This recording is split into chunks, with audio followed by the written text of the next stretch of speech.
Welcome to Meldon Law and Friends. I'm Jeffrey Meldon, founder and attorney at Meldon Law, serving North Central Florida since 1971. And we're very excited to have you on the watching and listening to the show today. We got some great guests. You're going to really find them engaging and informative. A couple things going on in the community here. Of course, Meldon Law has been supporting local community events for 54 years.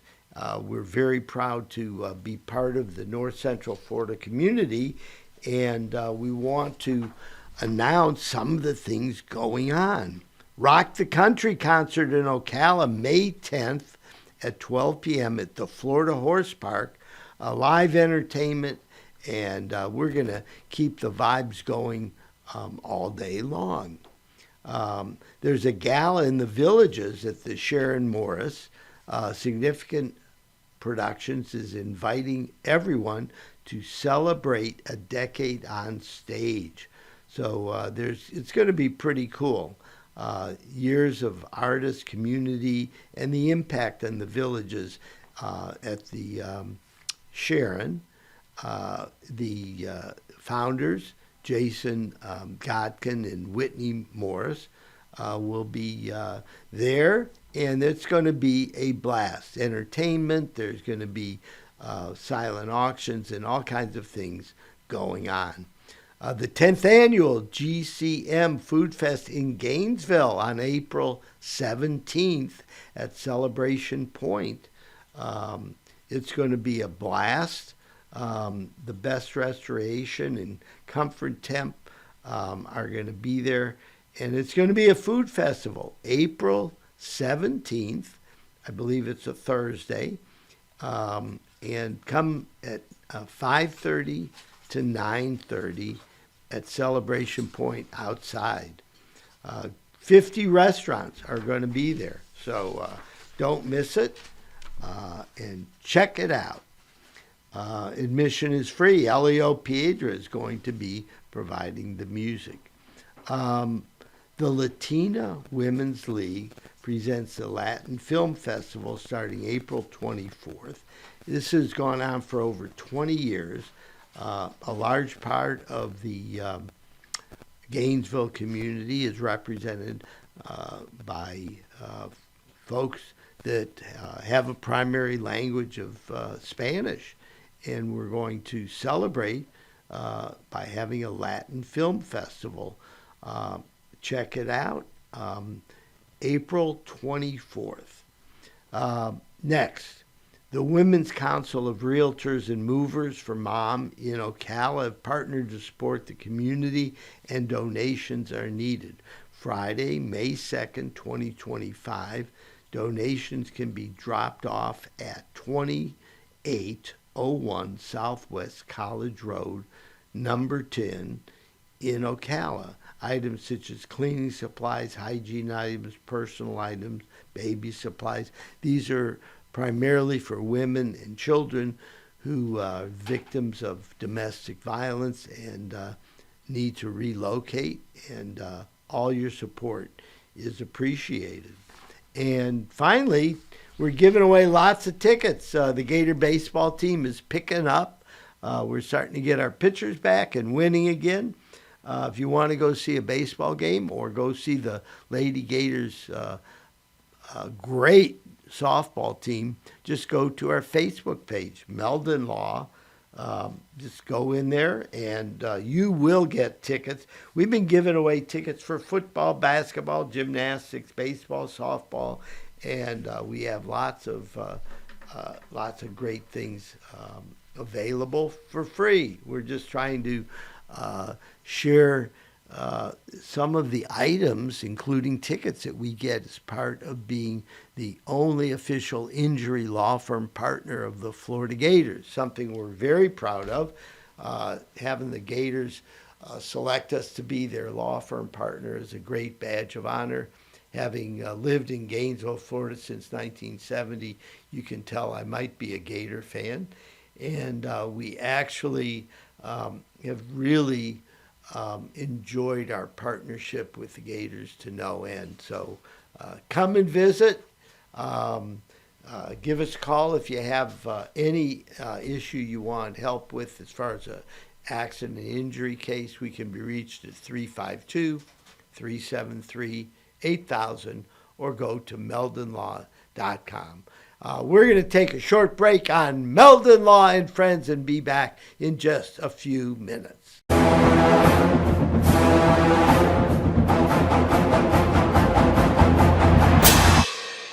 Jeffrey, what are you doing? Well, I'm joining the band, of course. Since Meldon Law is the official law firm partner of the Florida Gators, I want to help. Dad, we're litigators. Let's stick to helping people in the courtroom. Well, can we still hang out and jam a little bit? At Meldon Law, we won't back down. I was going down a one-way street and a girl that was driving her car T-boned me on my scooter. I ended up going for an MRI and discovering that I had 2 herniated discs. Coming to Cary allowed me to not have to worry about what doctor I was going to see or what physical therapist I had to go to. They say, these are the people we trust. You're going to have a great experience there. And I honestly did each time. Call Meldon Law. Your consultation is absolutely free. And I was in an accident. Someone ran a red light and hit me, and I was hurt. You don't know where to turn. Luckily, I called Jeffrey. These big insurance companies, they don't want you to win. They truly don't. But Jeffrey and his firm and the people that work here, they just really fight for you. You call the law offices of Jeffrey Meldon because you're going to need help, and they will help you. Call Meldon Law right now. Hey, Sammy, look who's there. Say hi. Hey!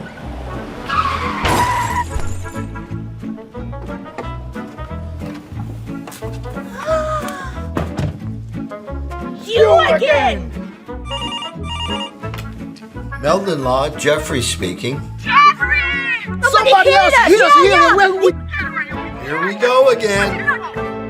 Welcome back to Meldon Law and Friends. I'm Jeffrey Meldon, founder and attorney at Meldon Law, and we have some great guests for you today.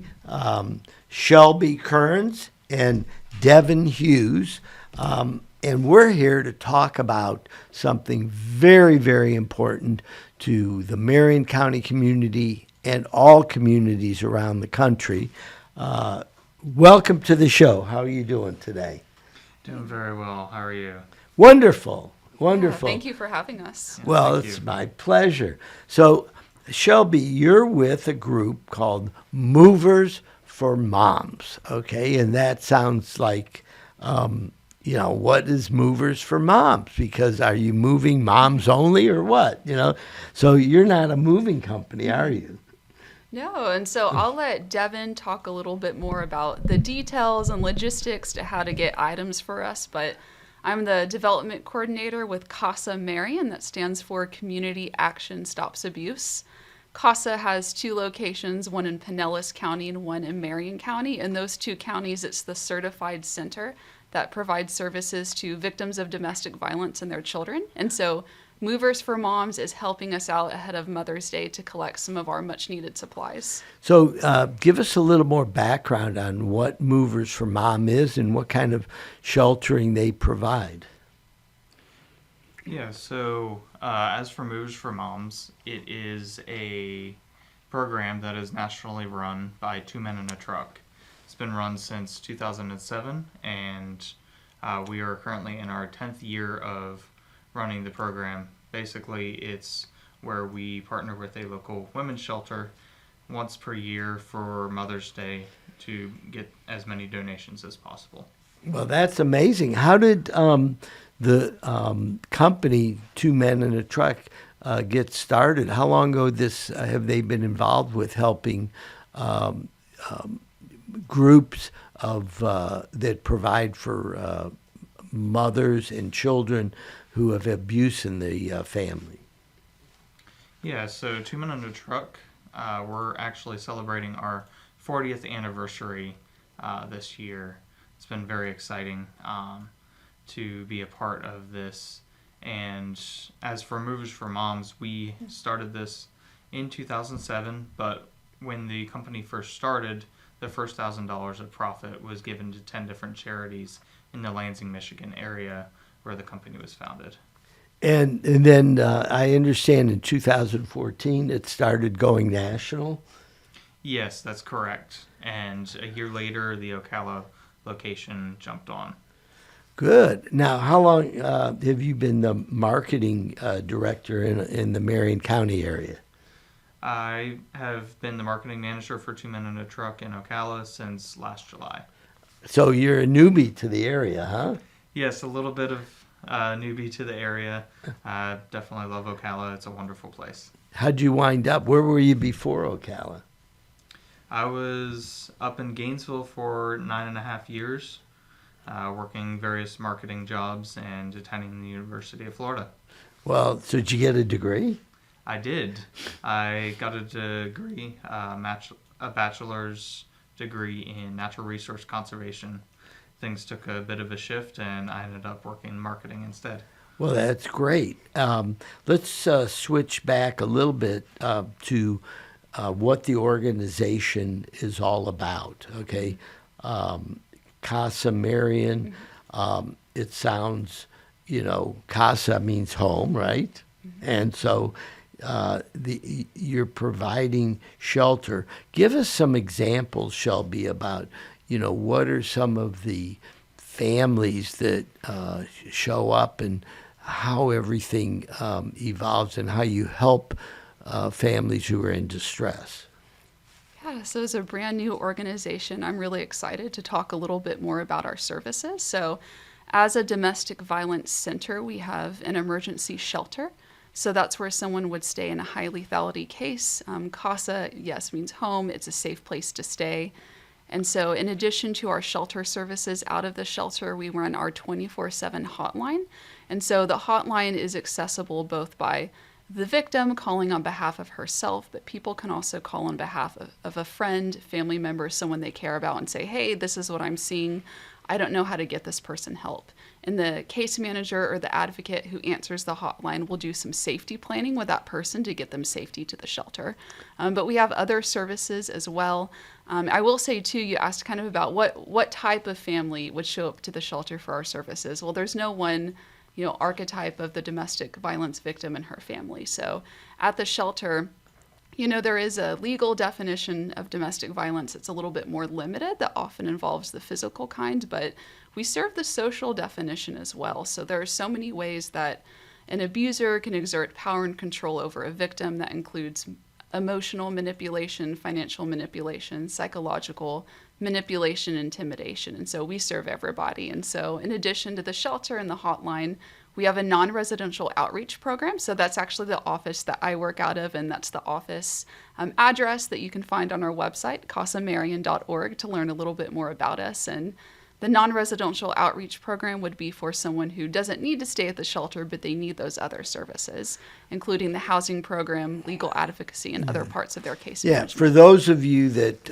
aren't familiar with some of the domestic shelters, we keep their locations secret because they're trying to escape from violent offenders, right? Whether it's a boyfriend, a husband, or somebody else in the family that's committing violence. So the whole idea is to create a safe haven, a place for protection, so that you can put things kind of back together and get a game plan together for the family, right?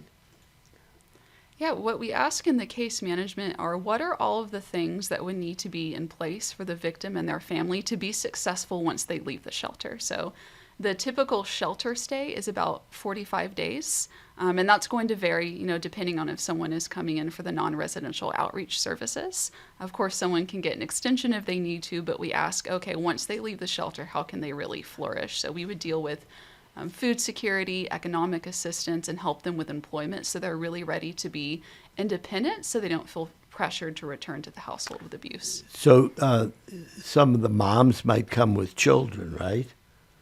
We have a lot of children at the shelter, so usually about half of our population at any given time is children. And I'll say that we serve men as well.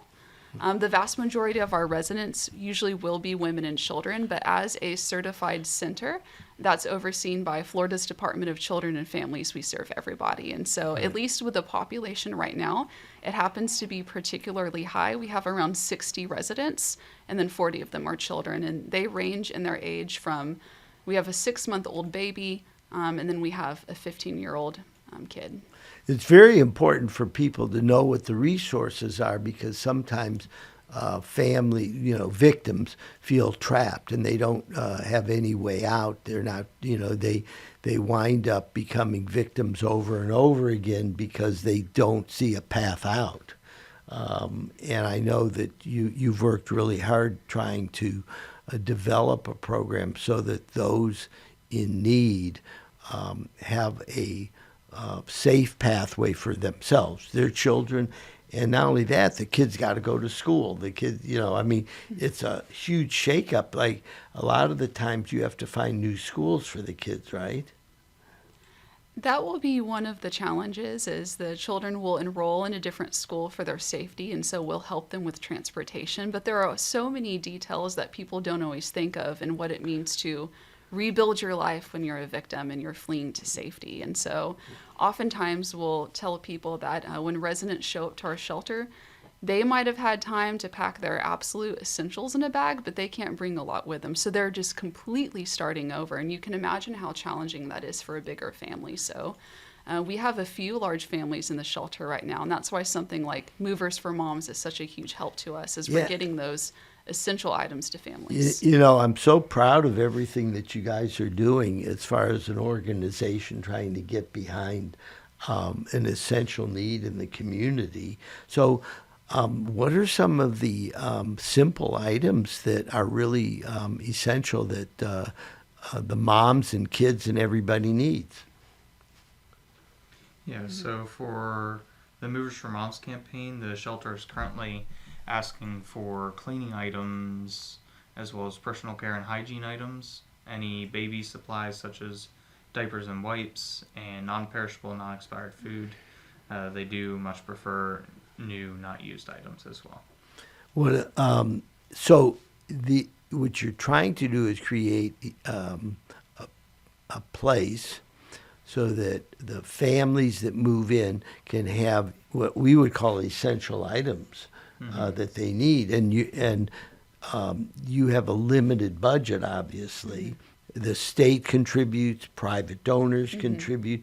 However, I'm sure still always on a very, very tight budget, right?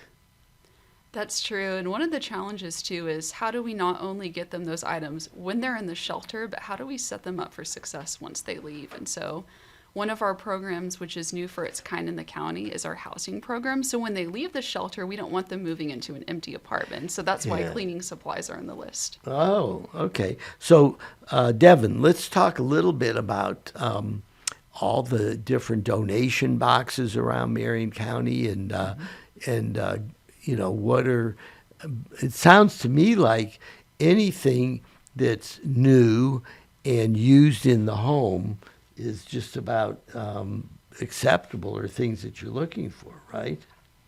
Yes, that would be correct. And in Marion County, as well as the villages and even down to Eustis over to Denellen, there's almost 30 locations that we're accepting. And what size are these donation boxes? They're a normal large size box used for moving. Okay, so if anybody has any items, and all of us, if you go through your home, through your garage, you're going to find some stuff that you bought that you haven't used. And, even things like soap and shampoo, and what about even simple things like, if I go to a hotel, sometimes I'll bring back, extra soap and stuff. Is that something that people need? Yeah, absolutely. And actually, we partner with the local Residents Inn of Ocala for getting a lot of those kind of donations as well as linens. Yeah, because just think moving into a new home, a new apartment, what would you need to set up that home? You don't have any money. You may or may not have kids, and you're trying to figure out how to start a new life, basically. So the good thing is, whatever you have in your home, particularly something that's a household item, that's fresh, that's new, that's going to help someone else, it's an easy opportunity to do your part to help those who are in need and many times can't help themselves because they're victims. And I will say, too, that one of the more pressing needs on the list, so if you go to any of these blocks locations, you'll see a sign that has the list of items that we need is the non-perishable food. So that's not something that's dropped off to our outreach office as often, and so any non-perishable food is appreciated. And we have a link to our Amazon wish list as well on there. That way, it's easy. You can go in, you can see what quantity we need of each thing and have it shipped to our outreach office. So you can go to moversformoms.com and locate it, or you can go to CASA Marion. Is it casamarion.com? Yeah, casamarion.org. .org. Okay. So again, for those of you listening or watching, okay, if you go to casamarion.org, you can find a list of all the items, things that you might not think of. And it's spring cleaning time. So it's a great time to go through and find all those things that you bought that you didn't use and that you may want to help. Are there any used items or slightly used items that people can use? We'll take most of everything that's in good condition. The exceptions to this would be socks and undergarments. Right. Now, what about couches and chairs and things like that? Oh, we could definitely use furniture as well.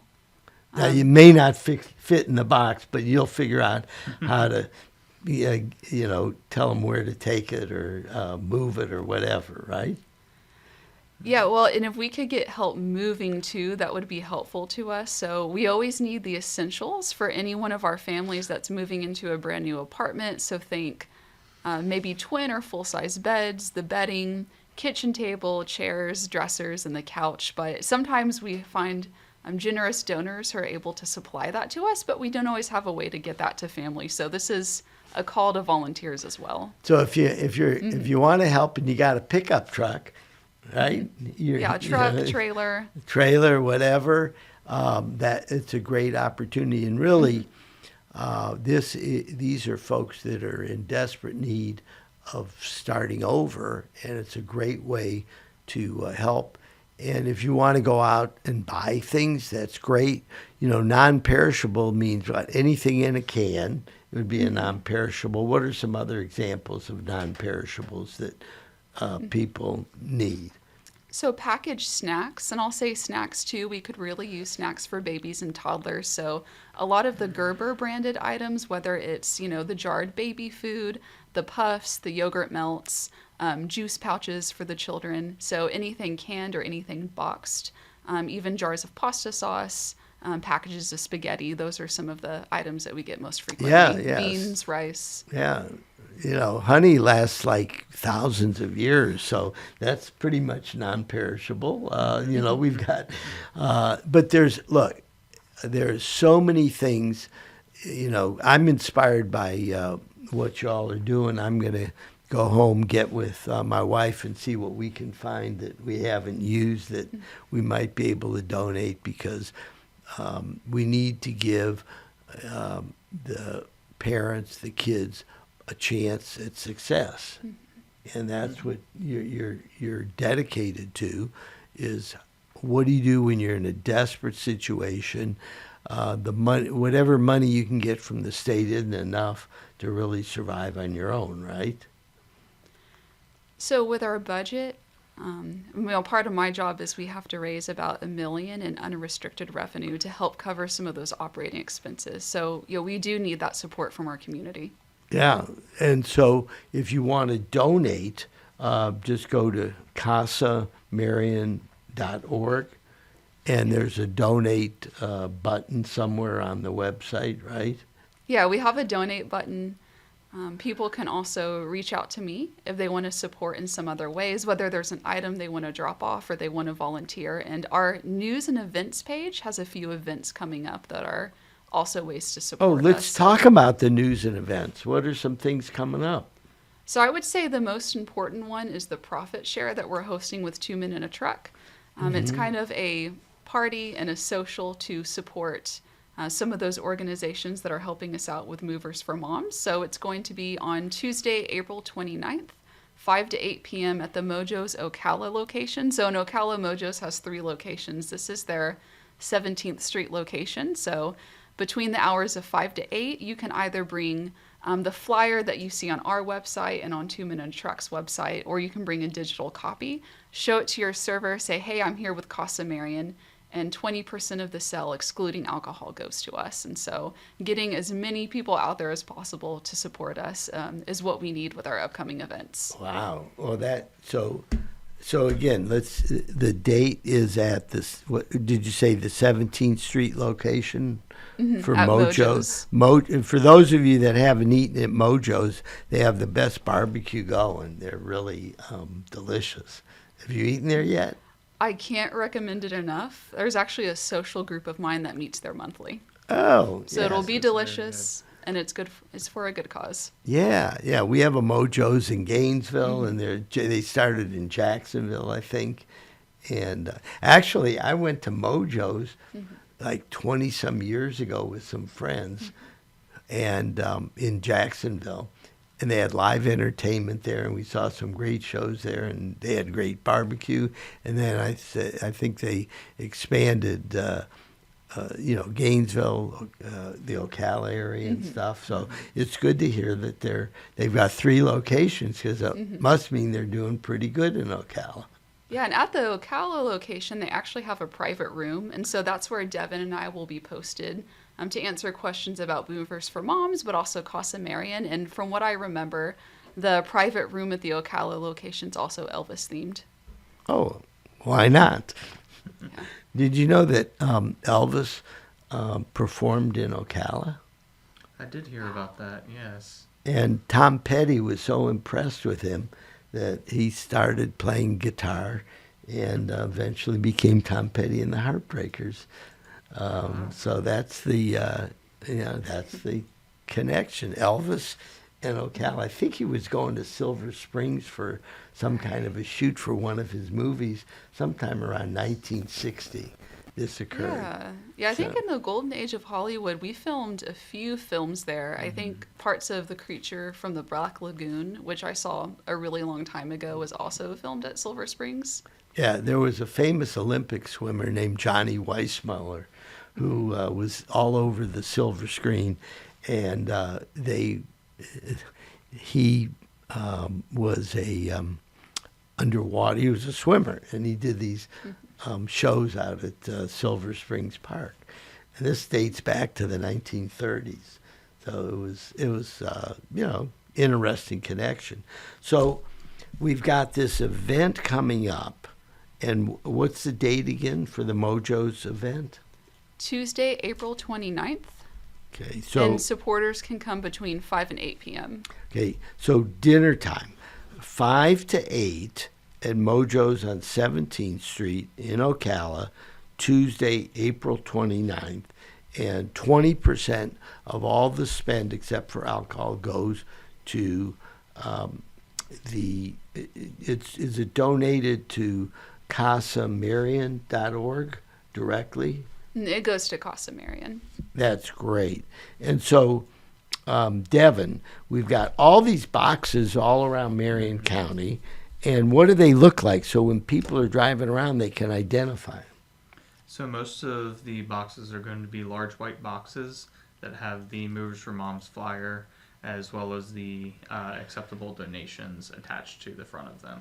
So if I'm driving, there's 40 of them, so I'm going to drive by one at some time during the day.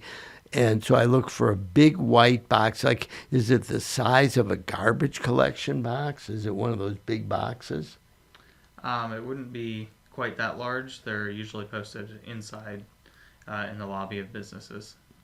Oh, so they're inside. They're not Outside boxes. That's correct. Oh, so what we're looking for are the businesses. How do you find out which businesses have boxes? So some of the businesses that are currently hosting are Zone Health and Fitness, both the West and East location, as well as Remax Premier Realty, Webway Studios, and Renewed Day Spa and Hair Salon. Other than that, you can go to moversformoms.com and look at the donation map and find any donation location across the country. Okay, well, that's great. So Movers for Moms will get you to the location. It's moversformoms.com. And just put in, Ocala or whatever location you're interested in, and they'll get you. This is where the boxes are, and there's got to be a box nearby you if there's 40 boxes, right? Yep. So let's see. I want to make sure the community knows how they can get involved with CASA Marion .org, CASA Marion. What are some ways, Shelby, that people, they say, I want to donate, but I want to do a little more. I want to donate my time and effort. What are some ways folks in the community can get involved? So anyone who's interested could actually call our hotline number, and one of our advocates will put them in touch with me. So we're growing our volunteer program. We're a little over a year old, so we're finding opportunities for people who not only want to donate resources, but like you said, donate their time because they're really passionate about the cause. And I hear that a lot in the community. So the 352-722-CASA or 2272, I'll put them on a volunteer listserv so they can learn about volunteer opportunities as they come up. And I think in addition to both the capacity, but the equipment to help move furniture and appliances and other heavy items for our housing program, I'm also trying to get connected to various community groups because we started our services on January 1st of 2024 with our permanent shelter location opening in August of 24. And so people in the community are still learning about us. And so any kind of civic organization, women's organization, maybe even youth programs who want to come here at CASA talk about their services, that connection would be much welcomed. So the phone number again, 352 area code 722-2272. 2272, by the way, spells CASA, but it's 352-722-2272. So just give a call and just say, I want to help. And they'll put you in touch with Shelby Kearns, who will wind up giving you, some of the things you can do to help out. So if you have time, particularly, the retirees or people that have time or people that want to donate their time after work, this is a great opportunity to do something with a group that really makes a difference in people's lives. And sometimes helping to spread the word can be a little more simple. So we might have people, for example, who own a medical practice and say, hey, I actually come across a lot of people who are victims of domestic violence. What can I do? And so I'll drop off some of our palm cards and our brochures and our pins just so as many people as possible have the hotline number. Oh, that's great. So, just call casamarion.org and they'll hook you up with what you can do to help, including just spreading the word. And what happens then is if you tell everybody in your company about it and they become aware, when they have a friend or family member, somebody who's in distress, then they have an avenue to go to, because a lot of folks just don't know where to turn. Yeah, and definitely in the moment, our advocates are always ready to safety plan, either with the victim or the person who's making the referral. But we also run a prevention program where we try to do education that's a little bit more upstream. So what would you do to prevent the violence from happening in the first place? And so with the prevention program, there might be workplaces or other community organizations that want to learn, for example, how do I be an active bystander? If I see some of those red flags and those warning signs, what do I do to intervene? And so we're also happy to do that kind of training. So if a couple, whether they be married or living together or whatever, are having trouble, are there and both of them are motivated to try to deal with some of their problems, because it certainly can be abuse one way or the other way. It's not just a male-female problem, or that it includes female-male and interaction. Are there any programs that you can provide to help people, get some assistance in solving these interpersonal relationship problems?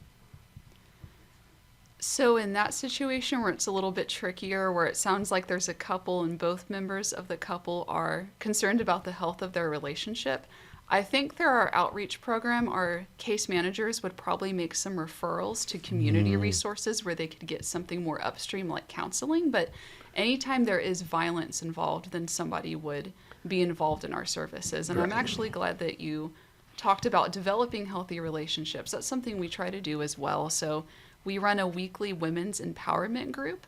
So with shelter residents and others who are receiving our services, they can meet weekly in person or over Zoom to where they kind of know what to expect in their relationships. They know, for example, how to recognize gaslighting, and they're really able to build up their sense of dignity and self-worth by working with our advocates who they develop a close relationship with so that they feel empowered once they leave CASA services. Yeah, because you don't want people going back and repeating the same problems that brought them there. I've represented people in the North Central Florida community for over 50 years, and it's very common in abusive relationships for people to split up and then go back together again, and then they get the state attorney's office involved and they make a complaint, and whenever there's a complaint, the cops come out and one of the two people there goes to jail, and sometimes for the wrong reasons. And then they come to me and they say, I was charged for this crime, but this is how it really happened, and the police didn't get it right, and I wound up in jail, and what am I going to do? And then we work things out. We go to the state attorney, we figure out a solution, but it's a toxic relationship, and then a year later they go back into the toxic relationship because they may not have had the tools to either change the relationship or escape the relationship. And that's why the resources are so important, because if someone leaves the shelter and they don't have anything, they're going to feel pressured to go back to that relationship. And people are also really worried about their safety. So sometimes people go back because they're scared for their lives. So leaving and also staying away from the abuser are incredibly dangerous times for the victim and their family. I think of all the domestic violence homicides that happen, around 77% of them are at the moment of leaving or afterwards. And so people need that safety planning. They need the legal services and the injunction, which is something that CASA will help them with. And we actually have a space at the courthouse now, which we're pretty excited about. So if someone comes into the courthouse and they're filling out that injunction paperwork, the idea is they would pass our office and then know, hey, there's a certified center here where I could get other services too, and not just the legal advocacy. Well, that's very, it's great to hear that the courthouse is actually making it accessible, more accessible, because otherwise people don't know where to turn. And that's great. And I'm so glad to have, two men in a truck involved with a national program like this, where not only do you have 40 boxes and you're collecting all this stuff, but you're bringing awareness to all those locations where people are, where the boxes are located. And I really want to commend you, because there's more and more corporations that are doing things just to help the community that you work in, you live in, and thrive in. So thank you very much. I've watched Two Men in a Truck grow over the years, And it's a wonderful organization, and I'm glad to see they're committed to helping the communities that they serve. Yeah, we love giving back to our communities because they give so much to us. And that's why it's one of our core values. It always has been. Yeah, and I've used 2 men in a truck, and they did a great job. So if you have a moving need, consider them because you really should support the groups, companies, law firms that give back to the community. That's one reason at Meldon Law why we're so involved with the community. We want to give back because the community has allowed us to grow and thrive and have our families involved in our business. You know, both my son Kerry and my daughter Jessica work in the family business at Meldon Law, and it's really nice. And they have a deep sense of commitment to helping the community as well. So I want to thank you both for joining us on Meldon Law and Friends. And if there's ever anything we can do to publicize events like the one coming up April 29th at Mojo's Restaurant on 17th Street in Ocala from 5 p.m. to 8 p.m. and 20% of the proceeds for non-alcoholic beverages will be going directly to CASA Marion.org. So thank you again for joining us, and that's going to be a wrap on our show at Meldon Law and Friends.